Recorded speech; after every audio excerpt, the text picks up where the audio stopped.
Hello, everybody. I'm Heidi Esther with Soul Sanity, here with my lovely guest today, Laurie Herbers, and we're just going to chat about all sorts of good stuff. Kansas, cats, books, abundance, you name it, we'll cover it. I got my, can you see it? I got my lucky Funshine Bear with me today to remind me, and I'm reminding you to stay in joy, try to stay in joy, and enjoy the conversation. If you're here, feel free to let us know you're here in the chat. Maybe, let me see. Yeah, your name, maybe where you're from, maybe what you had for breakfast, or if you even had breakfast, what you like, how you like your coffee, all that kind of good stuff. I am Heidi Esther with Soul Sanity, bringing you peace to your head, joy in your heart, and mindfulness to your life. And I am absolutely thrilled to be here with Laurie today to chat about all good things. How you doing today, Laurie? Well, to be honest, I'm really tired. Was it like a long week? No, it's just, I don't know, lately I can't fall asleep. So I was up till like 3:30 in the morning before I fell asleep. So. Oh my gosh. So do you just like lay down and just be like sleep, or do you like actually, were you reading or watch TV? I'll constantly, like if I lay there and can't sleep, then I'll read or I'll play a game on my phone. Or because if I let my brain go, then all the ideas just start coming and I have to, and then I'm writing stuff down. And then I'm wide awake. Then it's like, wait, this stuff normally is done like during the wake time. Oh no, it does it when it wants to. Yeah, creativity is crazy like that. Yeah, I have to go and it's my little mug of sunshine. Just got some peppermint tea today. Nice. I've already had my daily allotment of coffee. So, and I'm normally a little perky, so it's all good. It's all good. Yeah, when I can't sleep, I wouldn't say like, can you be addicted to good things? I use Calm for my sleep so they're like sleep stories. And have you heard of Calm? It's like a meditation app. And so they have meditations kind of just to get you to, feeling good about your everyday. They're like 10 minutes real quick. But then they also have a whole host of sleep stories. And normally, like the ones that I read are about this author, Andrew Martin. He writes a lot of stories about retro train rides, like in the 1930s and 40s. But the ones lately were written for kids. And there's this woman called Miss Night Owl, and she's talking about stuff like the history of the semicolon. Oh my gosh. And I'm like, well, if that can't put me to sleep, nothing can. I might have to check that out. Her latest one was history of the toothbrush. Oh, knowing me, I'd be like, oh, that's interesting. I know. So it's like it obviously starts out with more of the pick, right? So people used to use like little strands of branches and like pick at their teeth, but then, yeah, I know. The real toothbrush innovations came in like the 1950s, 40s, 1940s was like with the first real toothbrush with like the fake bristles that wasn't like made from. The first toothbrushes were made from the neck hair on like wild hogs. Yeah, I was gonna say boar's hair. Mm-hmm.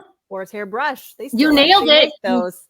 Yeah. And I was like, oh wow. See, brain won't stop. I knew that. How do we know all of this stuff? Crazy. Cool. All right. So let's see. Okay. So just for anyone who's watching the replay or watching live, feel free to write any questions in the chat. You might have to enable StreamYard to see your name, or else we'll just say like it won't let us know that who you are on the comments. So we'd love to know that you watched the replay or you're watching it live, all that good stuff. Cool. So I'm going to introduce Laurie, and then we're going to get into it. Sounds good? All right. Okay, Laurie is an empowerment and spiritual love coach, author, entrepreneur, multi-book author, might I add, entrepreneur, and founder of Soul Love Legacy. She's the creator of turning loving yourself into a habit, unlocking the keys to empowerment, and becoming abundance. She wrote Second Chances, How I Turned Hate into Love, which I think is awesome. I totally want to read that one next. And Found My Purpose. Everything she does is done in love and believes in honoring all life. She is passionate about leading others to truth, and I'm part of her Becoming Abundance Facebook group, and I can totally vouch for that. And she leads other people to truth, their purpose, and falling into love with life and every aspect of themselves. Her number one goal is to change the world through the movement of love from a soul. And I believe, Laurie, is it true your goal is to reach your message to 1 million souls? Oh, at least. At least 1 million souls. Yeah. That's awesome. So I found Laurie. She's in another Facebook group, and she was interviewed by Deb Stellato of Think Courageously. And I just loved every minute of the interview, and especially the part where you talked about love bubbles. So, and that's what really kind of got me really engaged, and that's how I reached out to Laurie. So I am very honored to be here with you today, Laurie. Oh, thank you. So it says, just kind of getting started, when you're not working, you like to kind of sing your favorite songs. Are you in a choir, or you just kind of high school? In the car? I sing in the car. I sing. I'll just start singing. The cats sometimes like it. Not probably really, but yeah, I'll just burst into song. I'm one of those people that I could probably find a song for whatever we're talking about. Oh, nice. Do you ever, does your writings ever muse into the like songwriting genre? I feel like your writing is powerful enough to move to that. I actually wrote a song once, and I kind of sang it to myself on audio. Long time ago. It wasn't a very nice song. It was during a breakup, so yeah. Was it an I hate you and thank God you're gone kind of song? Kinda, yeah. Yeah, it's good. You got to get that out, you know? You really do. Better out than in with that stuff. I totally agree. You got to let it move through you, or else it just becomes part of you. Yep. Yeah. Do you have a fur ball with you today? I do. Max is flopped down, and I don't know what it is. They always have to have their butt up against me. So is he all black? All black cat? Nope. He's mostly black. He's got, it's really cute. There's like front paws, like just the knuckle part's white. So when he's standing, it looks like he has shoes. Oh, nice. Like saddle shoes. He's got like saddle shoes on. Yes, it's adorable. And then like his back paws and really funny. It almost looks like he has a bikini because the white spots on his tummy. It's like a bikini. Oh, nice. He's ready for the pool in Rio. He is ready to lay by the pool. Lay by the pool. That's true. Not go in the pool. Of course. He's usually sleeping. Oh my gosh. Cool. So, can you tell me what are 3 things? Like, just tell me 3 things about yourself that you would want to know, like your friends to know right away about you, so that you can say like, this is me. I tend to speak truth, whether you want to hear it or not. And which is really funny because I used to be a youth sponsor at church, and kids found out real quick. I will pick up on stuff you don't really want me to know because we are connected through spirit, and my spirit's always talking with everybody else's spirit, and it'll tell me stuff that there's no way I could possibly know it. And so that'll happen. So was there a time when was that a learned thing? Did you have to learn how to listen to that and speak it? Did you always have it? Did you doubt always had it, which is why when I was little, people told me I was crazy. You can't possibly know that. There's no way that. Yeah, I could just go on and on. But no, I've always had it. But for a while, I shut it off because I'm like, people think I'm crazy. So I kind of tuned it down. But after it's probably upper 20s when it really just wouldn't let me ignore it anymore. It got so heavy on me that I just started blurting stuff out. I'm like, I just have to get it out of me. Otherwise, I'm just carrying all your stuff. Basically, it was. By holding on to it, I was carrying everybody else's stuff. So you're just kind of walking around, pulling all this energy from other people. How do you, other than telling people, feeling compelled and, hearing their truth and telling them that, how do you work with all of that? And like, how do you let it go through you then? I think it's always going through me. Oh. Yeah, I do. I journal a lot. I talk a lot sometimes. Yeah. And it's really funny because as I've grown in, understanding how energy works in general, is the love bubble is what actually, when I started really doing that that kind of like encases me in the love, and therefore I can choose what I allow to come in. Ah, Yeah. okay. So Can you tell like tell people about the love bubble? Well, let's just say it this way. So when I was in my journey to try to find love, because I wanted it, because I came from abuse and trauma, and so I really hated myself, and so I'm on this journey full on. That's what I wanted. I was going to find love. And on this journey, I began to understand that everything comes from love. Everything, the whole universe. And when you start thinking how big that is, because there's galaxies they're just now finding. I mean, everything comes from love energy. So think about how much that is, and you can start tapping it. I'm getting goosebumps. So you can start. I got goosebumps also. You can tap into that love because we are that same fabric that love comes from, and therefore we can tap into it. And that's probably why I love nature so much. And that's how I really found it, was sitting out in nature and looking at everything, and just even imagining, seeing things with spiritual eyes, I guess you could say. Just stare at a tree and start to imagine how much energy that and love that's pulling out of it. So now you can start tapping into it. And that's what started that love bubble for me, as I started inhaling love and filling myself up. And I could feel like my cells would start to sometimes vibrating. I could feel it coming up, because like the cells, that's what they are. They're made from love. And so it's like coming home. And so you just keep you keep inhaling love, exhaling what's not serving you, until you're so full that basically just picture love pouring out of your pores and creating this bubble.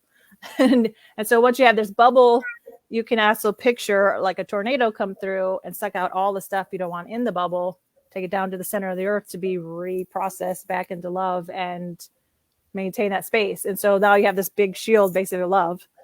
And then I also pictured it as glitter. Everywhere I was walking, I was just leaving love glitter everywhere, because and I can tell you crazy stories, because when I first started doing that, I would do that before I'd go to work, and I would drive to work.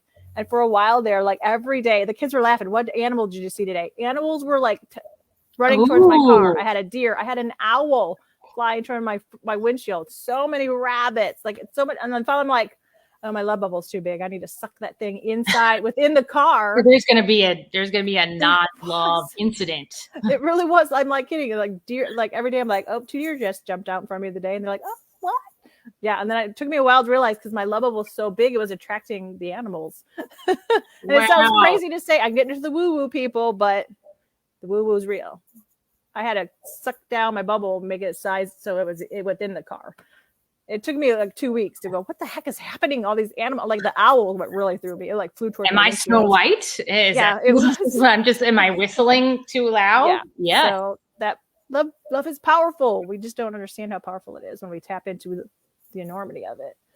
And so now my energy makes my nose drippy. Sorry. I'm like flowing love energy. Yeah. Well, maybe your body is releasing. It doesn't just flow. Well, it's releasing stuff, and then it's just manifesting as out your nose, maybe. Yeah. Why? Yeah. Maybe the nose is like this huge purifier. It's it's one of it's like our most effective like germ purifier into the body. That's why I say inhale through the nose. And so it's the best. So maybe the body's saying, yeah, you're at the best level. So therefore we're going to give you the output on the best level also. Well, I love it. It's the first person ever said, hey, I don't know why. It just starts flowing. Everything just starts to move. Yeah. And then you're going to get clear, right? Your head gets clearer. You're creating more love in the space, and you're getting rid of everything physically also. Yep. So do you, so you go back in nature to kind of recharge. Do you have a spot in your house or a favorite spot? Like I go outside, we have a porch swing, and there's something about swinging on my porch swing that brings me, and I just watch my bird feeders, whether there's birds or not. And I just sit there and I swing, and that helps me that helps me recenter, and I feel held and safe and more full. Do you have a place like that you go to? I have two, because now you said it's safe and full. I have actually a spot in my brain I go to. I call it my safe space. That doesn't matter where I'm at. I can go up there. It started off as a garden. Now there's a beach. There's a trail. There's a garden. There's a giant tree that I'll sit up against. I'll sit in a hammock with Jesus. I'll sit on a bench with Jesus. I'll sit at the throne of God. It's just my safe place. But other than that, like on this plane of living, I have this patio out here. I actually lived here for a year before I actually got chairs out there. So I would just lay out on the wood I love to go out at night. There's something about the stars. I think it may because it makes the scene more vast. Like it makes you understand how vast it is when you're looking out into the sky and the stars and you see the galaxy, it's big. Yeah. Well, you see the glitter, right? And yes. The sparkle. Yeah. You're like inputting all the sparkle into your soul to share and the cats follow me. Direct connection with love, right? Because it's exactly direct connection there. That's fabulous. When I was going through my divorce, and even now, my divorce was a decade ago. I was in my car like all the time, either driving preschoolers around or just not being in the house because I was in the same house as my soon-to-be ex-husband. And there was so much negative there. So then I moved, like basically I would move into the car. And then after I dropped the kids off, before I went into work, like I would just cry and then I would recenter. And I always parked next to like some house that had a yard that was like National Wildlife Foundation certified. Nice. Looked like, they never have to mow. It's like a jungle. And so I would sit there and I would just I would calm down and I would just feel so encased. And maybe it's just because it was a car and it was a closed space, but it was also like my safe space. Mm-hmm. I could just kind of, refocus there. And so thankfully now I have a place in my house. I don't always have to go like escape in my car when I need to process. And I have a lot of blankies. Like I use a lot of blankies. I guess I have blankies and stuffed animals, and I kind of like swaddle myself. Like that's how I take care of my inner. Hello. So obviously that's Cheer Bear. And what's the significance of the other bear? Well, that's crazy story. So a couple years ago, I don't even remember when I got this bear. A long time ago. It says I love you. And a couple years ago, I was at my mom's, and she keeps like everything. And I'm like, I saw it sitting up on one of the shelves, and I'm like, hey, that's my bear. And so I brought him home. But what's really crazy is, I think this is like a week ago, I had this really crazy, because our subconscious opens up when we're dreaming. And I had this really crazy dream that this bear was in the trash and something else that I can't remember. And I was sobbing uncontrollably, like, oh, it's baby. And I don't even know why I was so upset. And then when I woke up, I was like, where is that bear? I thought it was in my room. So I'm like tearing my room apart and I can't find him. And so I came out here, and there's not even that many places. There's not a lot of storage in this place, but I'm looking around. I'm like, oh my God, don't tell me I got rid of it. Why did I bring it all the way here just to get rid of it? And I had this dream, and I feel like it's really significant. There's something in my subconscious that's connected to this bear. And so my cat was begging for a treat. And so I opened the thing to get a treat. And then I saw it and I was like, oh my God, it's still here. And I started to cry. And I'm like, okay, there's something attached to this bear. Mm-hmm. So you're sitting. So I've just allowed myself to open myself up to see what comes out. Yeah. Something wants out. So there's a piece of you in there. I had a Winnie the Pooh blanket, and it was like a little, probably like a 2x3, and it was white, but it had like the Winnie the Pooh embroidered on one corner of it so this is when I was little. And whenever I would wake up and I had a bad dream, I had like this crazy room, and it was like yellow and like blue and orange flowered wallpaper, and it was bright and cheery. And I mean, there was a creepy doll on the desk, but I had to put her to sleep every night because she I was kind of like Chucky, but she was nice looking doll. But anyway, so if I had a nightmare, I would just like put the Winnie the Pooh blanket over my eyes. And one of the first gift that I ever got from my girlfriend, who became my wife, was a Winnie the Pooh blanket. And so that's when I knew, like, oh, this person actually listens to me and understands, like, this is a very meaningful gift. So I think my dog is somewhere in the house cuddled in it now, because I'm a dog mom, and therefore whatever is mine that's cuddly is now my dog's. So, but yeah, it's just like we need that. Like sometimes when I had a really bad day, I just wrapped that blanket around me like a kimono, and I was like, all right, it's a swaddle day. I guess we're gonna do this. So yeah, for sure. Oh my gosh. So, let's see. What kind of questions? I think we should just like get into your, so I'm really curious about soul love legacy. Like love, I get the love because that's a very powerful word for you, but soul love legacy, what does that mean? Okay, so it's funny. So as I was sitting here trying to decide what I wanted to call my business, I knew soul love right off the bat because we are soul and we're all connected by love. But I kept sitting here going, I'm like, something is missing. And it took a couple of weeks and also legacy. And I'm like, yes, what are we leaving behind?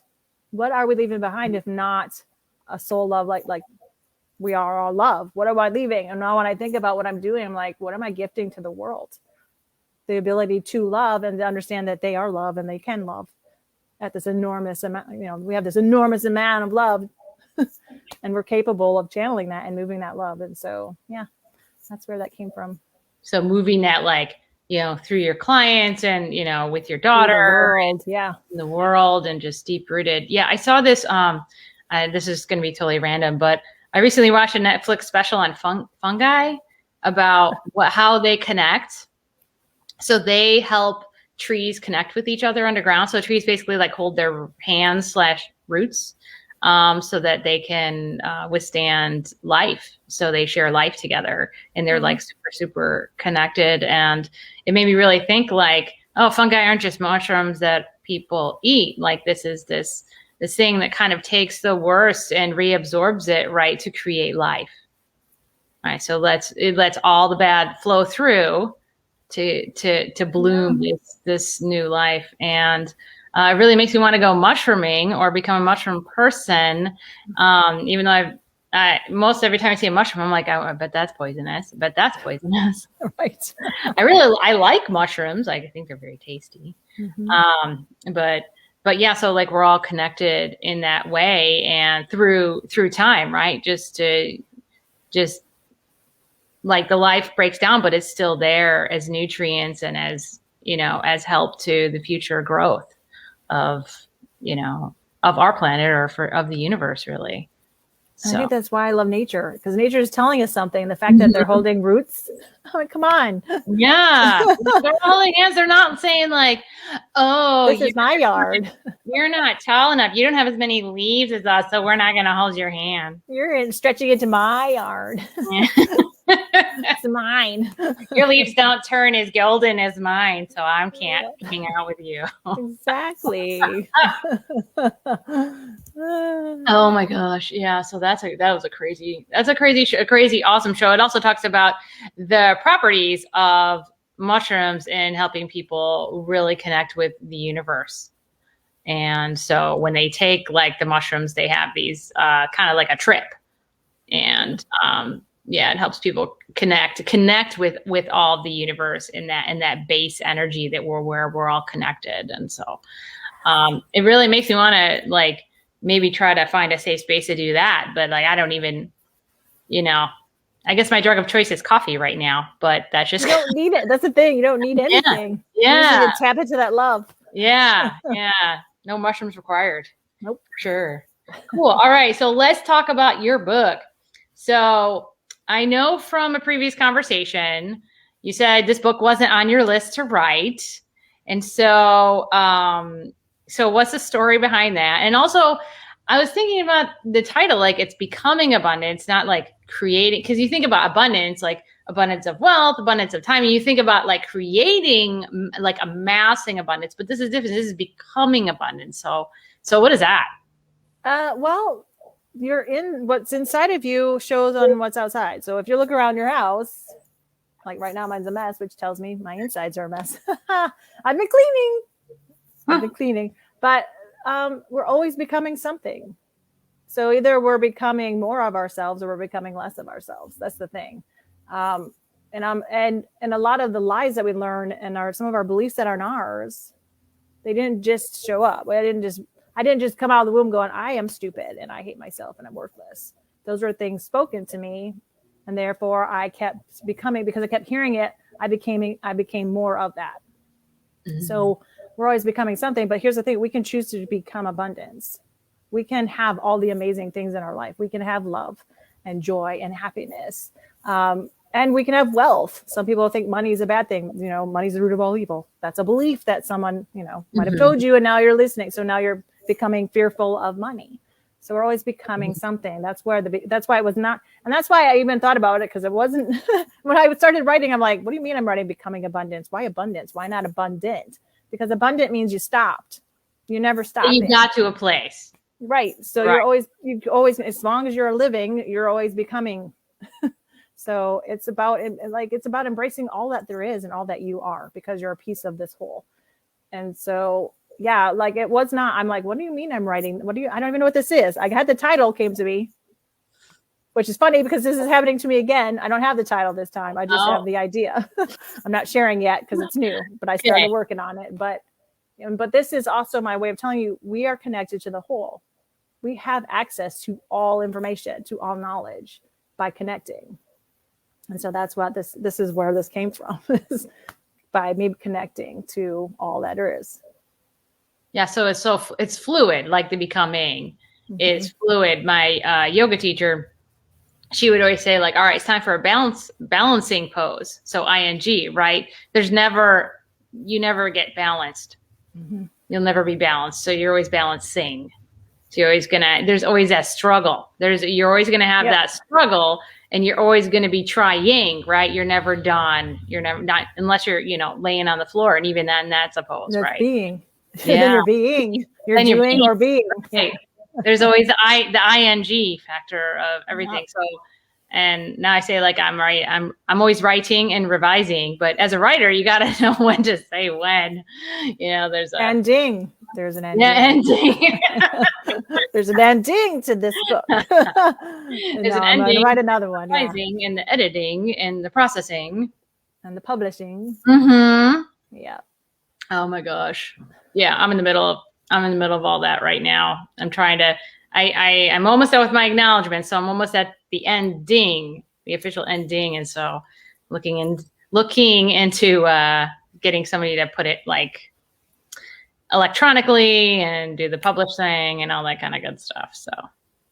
So yeah, it's a whole process. And I'm just like, man, I need to write all this down so that next time I'm not doing it all over again. Trying to remember what I did. Have to hurt my cat, and don't you do it. Sorry, people. He's trying to climb up. He's already up on my TV stand, trying to get up on top of the DVD player. Okay. Do you want to go get him? Hold on 1 second. Okay. Just 1 second. No problem. I start moving towards him, he might jump. Oh, okay.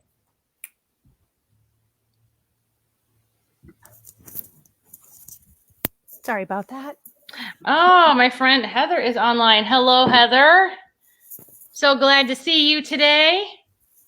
I don't know if you're on right now, but Heather is a yoga and Reiki and Enneagram and all that good stuff kind of healer. So, and she recently wrote a book too. So, nice. Called Gateway to Healing. Awesome. Cool beans. Well, thanks for showing up, Heather. And all right, so let's see. We got about 10 more minutes. So I want to know, let's see, we already kind of talked about that. Can you share, now I usually have a segment on my shows called like Lemons into Lemonades. So it's kind of a moment where we take something difficult and we figure out like kind of what the lesson is. So can you share about one of your life challenges and maybe that helped you learn something about that, that you talk about in Becoming Abundance? That I talk about in the book? You can talk about in the book or helped you become abundant. Well, for me, because I've been on this journey for a really long time. And so let's see, this would have been like 2014, 2015. I had a really good friend. Like we were like for a decade, we were like best friends. And then all of a sudden she decided she wasn't going to be my friend anymore. And she didn't tell me that. I was hearing it from youth at church. We're coming like, oh, she told us you're just not friends. You don't like each other anymore. And I'm like, what? I had no idea what was happening. And so it threw me for a complete loop. And I just like reverted back to my box. I just kind of went to work, came home. People would ask me to go do stuff. I'm like, no, I'm busy. I would just make excuses because I was so hurt. And that's what I realized. I'm like, okay, people shouldn't have this kind of power over me. No one should make me, revert back into my box of I'm not good enough to be friends with people. Like there's something wrong with me. And that's kind of what really catapulted me into my journey into the coaching and the different coaching programs that I've gone through, because I'm like, I'm not I'm not going to give my power away to people anymore. If they want to leave my life, and then they can leave, and it should not be like destroy my whole world, which it kind of did. So, yeah. And I think that was, like I said, you're either becoming more or something becoming less. And that whole experience made me become less than I am, instead of embracing who I am and be like, it's okay. If they want to go their way, that's fine. I can still go mine. It doesn't keep me from my path. Yeah. As a recovering codependent, I can totally empathize with that. I feel like, so you know about codependency. Have you heard about it? Yeah. So I've had a journey that at the root, I think, and then the thing that finally caught me was, I was always doing things to make people proud of me, and the people being mostly my mom and my dad. So always trying to please, always trying to people pleaser, and like doormat. Like I would just like, I'll do whatever, I'll give all my power away, and I will feel like crap inside just to try to get this tiny little morsel of cheese, right? And I think it finally had a shift when I realized like my parents are just people like me, and they have their own stuff and I have my own stuff. And yeah, I deserve to figure out what happy is for me, and not have them, serve me what I think I need, which is never enough. Cause I was always like, here's a pound of flesh. I will take, a milligram of a compliment back. And so I was like, just starving my soul all the time. So that's, I totally get that. As a recovering codependent, it's very nice to say like, you can do you, and it's going to be okay. And honestly, like having teenagers in the house, I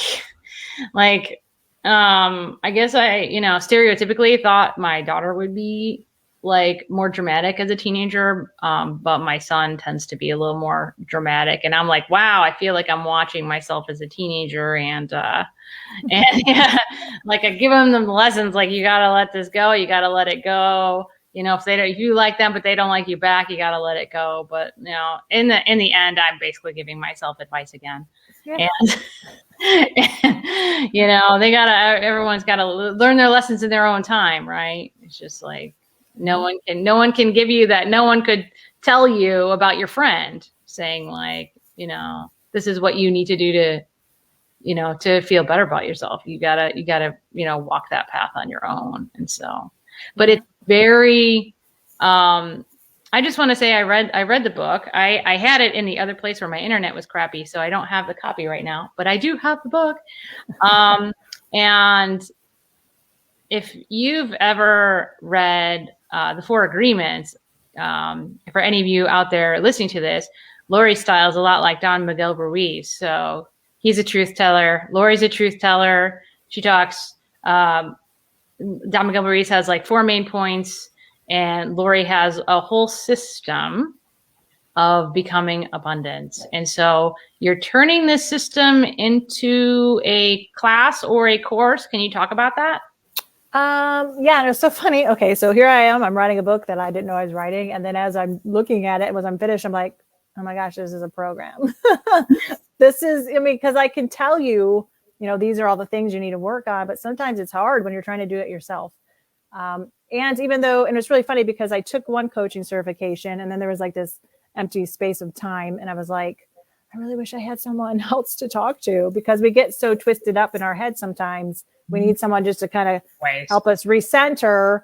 And because I truly believe we have all the answers inside of ourselves, but sometimes we just need a guide to kind of point us back in the right direction, to ask the right questions, to show us that different perspective. Yes, exactly. Like for us to be open to listening to a question that gets us to, it's not A, B, C, or D. It's like T or S. Oh, exactly. Yeah. Wow. Okay. So and that's, I was like, oh my gosh, I needed this. I needed this back in 2009 when I really started my journey, because I struggled for, I don't know, 7-8 years by myself. And I think about it because sometimes I think, yeah, I took these, these courses and it really catapulted me. Could I have found my way myself? Maybe in like 30, 40 years. Yeah. I mean, having that person like shortens the amount of time it takes you to get from A to B. Oh yeah, and teachers are everywhere. Like in my book, I talk about I had a sidewalk as one of my teachers. Like I just just taking that time to look and say like everybody's on that path and they're not deviating, but that's not my path anymore. I have to go into the wild, to find myself.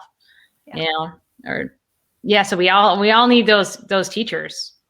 Exactly, and it's really funny because when I took my course, everybody was all about manifesting, and I'm in here going, I want love. Where the heck is that? I want love. I know it exists. Like the very soul of who I was knew. Like inside, we know that there's something bigger, and so that's what I wanted. So they're all talking about, I want money and I want this job, and I'm over here going, love. Want love. So I think that's for love, please. Yeah. Yes, exactly. Not just not my puny little ability of love that I've got right here, because my bucket was so empty. I didn't know I could fill it myself. And so that's a huge piece of becoming abundance, is loving yourself. All of you. You are not a mistake. You're not lost. You're not damaged. You're not broken. You may be disconnected or out of alignment. But yeah, that's why I'm so gung-ho on that piece. That's the piece that I needed. And actually love is what makes you manifest anyway, because you're coming from the source of all good. Yeah. Oh, I totally am going to probably do your course or sign up for it or something. I know. I mean, if we all, and now I think about it, like my journey started in about 2009, 10. And I think I was definitely in the self-hate realm. Yeah, like, not anywhere towards and disconnected. And I was thinking about it, I wrote this, my message to the Soul Sanity community. And it's like, what's your goal? And so you can't ever, and all manifestation, meditations, and like you have to focus on a goal. So it's just like my goal back then was perfect. It wasn't happy and it wasn't love and it wasn't anything. And so that just created a death spiral of self-hate, because there's no such thing. We can never achieve that because we're human beings. We're just, we're perfect. Yeah, we're perfectly imperfect as we are. And once we get to that point, so I had to go through like the self-hate and then getting the dignity to like, what is self-care? Why should I do that? Oh, wait, it makes me feel a little better about things. Okay, so I'm going to take care of myself. I don't really like myself most of the time, but I'm learning like what I need. And then that moved into like, okay, I can try to be my own friend now. I don't even know what that means. But people say like, be your own friend. And so I had to go on that journey. And finally I got to a point of self-love. And I was like, oh, I'm prioritizing myself. This feels good. Strangely good and not selfish. What? Yep. Well, I thought it would be selfish. I used to think people think like, oh, that mom, she's taking time for herself. She's so selfish. Like, no, she's just taking care of herself. Right. Just like a human being. And so now I'm in this place of belief in self. So that's like the end. I feel like that's where I'm at right now, where I can tap into joy. And so that's one of my big things. I think that's my big word, joy. That might be what you mean with love, because I view like a bright gold river that kind of encompasses me and like elevates me and holds me and lifts me up and will take care of me. And so that maybe that's the same thing. Joy's in love. Yeah. So stay focused. Keep staying in that golden light. Yeah. So, all right. So, what's next for you? You got, so you got another book, wink, wink, in the works. And then what is your time? Do you have a timeline on your Becoming Abundance course, or? I'm really hoping to start that in October. I'm doing a challenge starting Monday, a Becoming Abundance Masterclass kind of challenge, kind of going to teach us some stuff. All right. I'll put the link in there for replay people. I'll put the link in. Yeah, and that's just in my group. I'm just decided. I'm like, because I was doing different challenges and I kept switching. I'm like, why do I keep switching the groups? I'm just going to stick them all in one group, and that way, people that are already in there, they're already in there, and then more people can join. So yeah, and that's going to lead into my program. Fantastic. Great. All right. Well, Laurie, thank you so much for showing up today for the Soul Sanity community and letting us know a little bit more about your book and who you are and showing us your awesome teddy bear and rescuing your cat and all that kind of good stuff. Oh, not hurting the cat. Oh, thanks for having me. You're welcome. All right. Well, let's see. Anything? I don't actually have any announcements. So with love, light, and laughter, until next time, I am Heidi Esther, your Soul Sanity Bear.